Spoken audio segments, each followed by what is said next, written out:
Ish-ministri i Shëndetësisë Ilir Beqaj është liruar nga qelia pas 2 vitesh për shkak të tejkalimit të afateve të paraburgimit. Për këtë arsye, gjykata e posaçme ka ndryshuar masën e sigurisë nga arrest me burg në arrest shtëpie për ish-ministrin, i cili e vuante masën që prej muajit korrik të vitit 2024 si dyshuar për disa vepra penale lidhur me dosjen e Saspak. Avokati të pandehurit e përshëndeti vendimin e GJKK-s. Vendimin e sotëm ne nuk do ta apelojmë, po edhe prokuria nuk do ta apelojë dhe prokuria ishte dakord për arrest në shtëpi. Kërkuam shuarjen e afateve të paraburgimit dhe në alternativë, që ishte alternativa e fundit, ishte arresti në shtëpi. Po për qëndrimi i prokurorisë?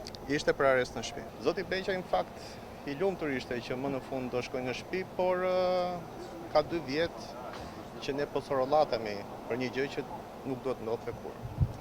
Spak e akuzon ish-ministrin e Shëndetësisë për korrupsion, shkelje të barazisë në tender, afshehje të pasurisë, falsifikim dokumentesh dhe mashtrim. Spak e akuzon se ka shpërdoruar fondet e Bashkimit Evropian gjatë kohës kur drejtonte Agjencinë Shtetërore të Programimit Strategjik dhe Koordinimit të Ndihmës, Saspak.